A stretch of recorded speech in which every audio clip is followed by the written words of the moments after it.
اعوذ باللہ من الشیطان الرجیم بسم اللہ الرحمن الرحیم. السلام علیکم everyone, welcome to my channel the path of اسلام.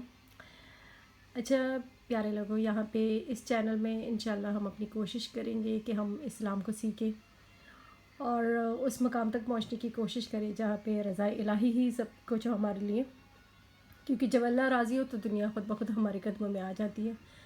سب سے پہلے ہمیں خدا کو راضی کرنا ہوگا.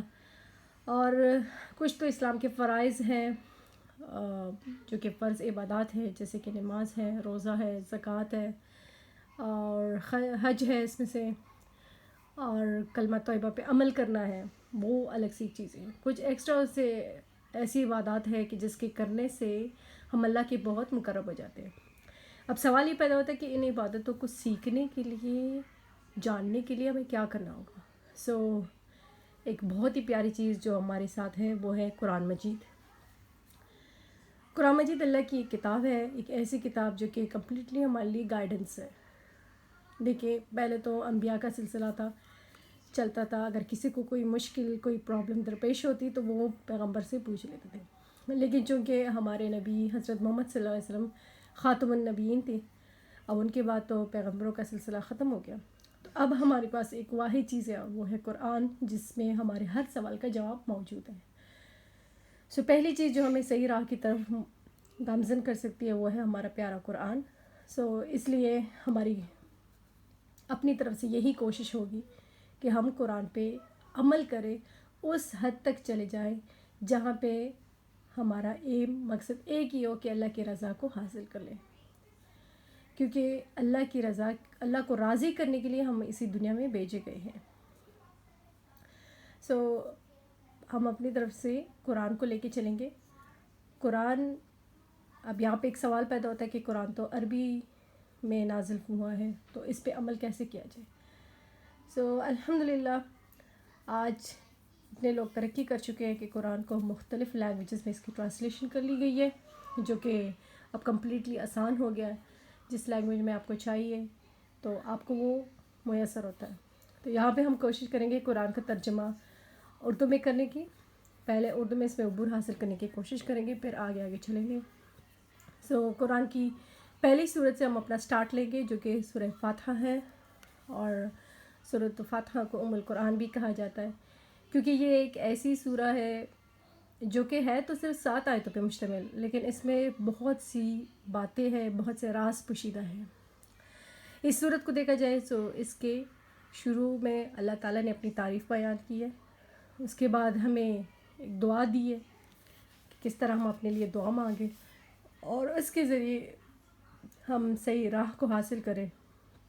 اور آخری حصہ جو اس سورہ کا ہے, اس میں ہمیں وہ لوگ بھی بتائے گئے ہیں کہ جس کو فالو اپ کر کے ہم اللہ تک پہنچ سکتے ہیں, اور وہ بھی بتائے گئے ہیں کہ جس کی نقش قدم پہ چلنے سے ہم صحیح راہ سے بھٹک سکتے ہیں, نعوذ باللہ. یہاں دو تین باتیں بالکل کلیئرلی سورہ فاتحہ میں بیان ہوئی ہیں. چلیے شروع کریں اپنے سورہ فاتحہ سے. اعوذ باللہ من الشیطان الرجیم, بسم اللہ الرحمن الرحیم. سورۃ الفاتحہ مکیہ, یہ سورۃ فاتحہ ہے, مکہ میں نازل ہوئی ہے. اچھا, قرآن میں 2 طرح کی صورتیں ہیں, کچھ صورتیں مکی کہلائی جاتی ہے, کچھ مدنی. اب مکی اور مدنی میں اتنا آپ لوگوں کا کنسیپٹ کلیئر کر لوں کہ جو صورتیں نبی صلی اللہ علیہ وسلم کی ہجرت سے پہلے نازل ہوئی, خواہ وہ مکہ شہر میں یا کسی اور شہر میں, جہاں پہ بھی نازل ہوئی لیکن ہجرت سے پہلے, وہ سب صورتیں مکی صورتیں کہلاتی ہیں. اور جو صورتیں نبی صلی اللہ علیہ وسلم کی ہجرت کے بعد نازل ہوئی ہیں, خواہ وہ مدینہ میں یا کسی اور شہر میں یا مکہ میں ہی نازل ہوئے لیکن ہجرت کے بعد ان کا ریولیشن ہوئے, تو ایسی صورت کو مدنی سورہ کہا جاتا ہے.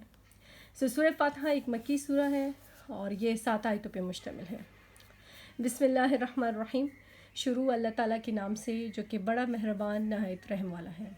اچھا دیکھیں, ہر سورہ کی شروع میں یہ ایک فکر آیا ہوا ہے, بسم اللہ الرحمن الرحیم, جس کا ترجمہ بہت ایزی ہے کہ شروع اللہ تعالیٰ کے نام سے جو کہ بڑا مہربان نہایت رحم والا ہے.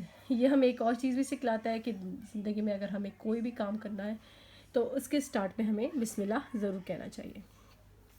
یہاں پہ اللہ تعالیٰ نے 2 چیزیں واضح کر دی. اللہ کی 3 نام ایک ہی بسم اللہ میں آئے ہوئے, اللہ الرحمن الرحیم. اللہ ہمارا حقیقی خالق اللہ ہے الرحمن، اللہ تعالیٰ مہربان ہے. رحیم کا مطلب بھی مہربان ہی ہے، لیکن رحیم کے مقابلے میں رحمان کا صیغہ زیادہ مبالغے والا ہے. مینس رحمان یوں سوچ لیں کہ جیسے اس دنیا میں اللہ تعالیٰ ہر کسی پہ مہربان ہے، خواہ وہ مسلم ہے خواہ وہ نان مسلم ہے، بلیورز ڈس بلیورز، دونوں پہ اللہ تعالیٰ یہاں پہ اپنا کرم فرماتے ہیں. لیکن ایک اور جہاں آنے والا ہے جو کہ آخرت ہے، وہاں پہ اللہ تعالیٰ صرف ان لوگوں پہ مہربان ہوگا جن سے اللہ راضی ہوگا. صرف اور صرف وہ لوگ جو کہ اللہ کی خوشنودی کی اس دنیا میں حاصل کرے، تو اس دنیا میں اللہ تعالیٰ صرف انہی پہ مہربان ہوگا، باقیوں کے لیے کوئی جگہ نہیں ہے. الحمدللہ رب العالمین، الحمدللہ تمام تعریفیں اللہ تعالیٰ کے لیے ہے، رب العالمین جو کہ سارے جہانوں کا رب ہے. اب تمام تعریفیں اللہ تعالیٰ کے لیے ہے جو کہ تمام جہان کا رب ہے. یہاں عالمین سے پتہ چلتا ہے کہ اللہ تعالیٰ صرف اسی عالم کا مالک نہیں بلکہ ہر عالم کا وہ مالک ہے، خواہ وہ اس دنیا کے یونیورسل سسٹم ہو یا اخروی ہو. الرحمن الرحیم جو کہ مہربان ہے اس دنیا میں ہر کسی پر، الرحیم جو کہ مہربان ہوگا آخرت میں صرف ان لوگوں پر جس سے اللہ تعالیٰ راضی ہوگا. مالکی یوم الدین، مالک ہے وہ جزا کے دن کا، بادشاہ ہے وہ جزا کے دن کا. مینس اس دنیا میں تو ہزاروں لوگ بادشاہ بن جاتے ہیں، اپنی ملکیت جتلاتے ہیں اس دنیا میں. ایون ہر گھر میں بھی ایک مالک ہوتا ہے، ہر شہر کا ایک مالک ہوتا ہے، ہر صوبے کا ایک مالک ہوتا ہے، ہر وطن کا ایک مالک ہوتا ہے. لیکن ایک دن ایسا آنے والا ہے جس دن بادشاہت کی ذات صرف اور صرف ایک اللہ کو ہی ہوگی، کوئی اور بادشاہ نہیں بنے گا سوائے اس کے. سو مالک ہے وہ جزا کے دن کا. اس دن کوئی بھی خود کو بادشاہ نہیں کہلا پائے گا. اس دن ایک ہی بادشاہ ہوگا اور وہ ہے ہمارے رب اللہ. ایاک نعبد و ایاک نستعین، تیری ہی عبادت کرتے ہیں ہم اور تجھ ہی سے مدد چاہتے ہیں ہم. So nice pretty words. یہاں پہ دیکھ رہے ہیں کہ پہلے اللہ تعالیٰ نے اپنی تعریف بیان کی، پھر اللہ تعالیٰ اب ہمیں بتاتا ہے کہ ہمیں کرنا کیا ہے اس دنیا میں. ایسا دعا ہمیں ایک آیت دی ہے کہ ایاک نعبد، تیری ہی عبادت کرتے ہیں ہم. سو یہاں پہ کلیئر کٹ ہو گیا کہ کسی اور کی عبادت کرنا جائز نہیں ہے. وَإِيَّاكَ نَسْتَعِينُ، اور تجھ ہی سے مدد چاہتے ہیں ہم. ہاں اگر ہم کسی کو چھوٹے موٹے ایسا وسیلہ کے، مطلب آپ ایک بوجھ نہیں اٹھا سکتے، کسی کو کہیں کہ میرے ساتھ ہیلپ کریں، کسی چیز کو پڑھنے میں لرن کرنے میں مشکل لگ رہا ہے، کسی کو کہیں کہ مجھے گائیڈ کرے، راستے سے بھٹک گئے، کسی کو بولے مجھے راستہ بتائیں، تھوڑی گائیڈنس چاہیے. سو وہ اس قسم کی امداد اس سے مستثنا ہے، اس قسم کی مدد ہم لے سکتے. لیکن ایاک نستعین ایسی مدد نہیں لینا جو کہ اللہ تعالیٰ نے منع فرمائی ہے. مطلب رشوت دے کے یا رشوت لے کے ایسی مدد کرنا جو کہ اللہ تعالیٰ نے کمپلیٹلی ممنوع فرمائی ہے، اس کی بالکل شریعت میں کوئی اجازت نہیں ہے. اہدنا الصراط المستقیم، دکھلا تو ہم کو سیدھا راستہ. اب یہ بیسٹ آیت ہے مان لیے، اہدنا الصراط المستقیم. اس آیت میں ہم اپنے لیے ہی راستہ مانگتے ہیں. کون سا راستہ؟ صحیح راستہ. ہدایت دے تو ہم کو سیدھے راستے کی طرف، یا دکھا دے تو ہم کو سیدھا راستہ.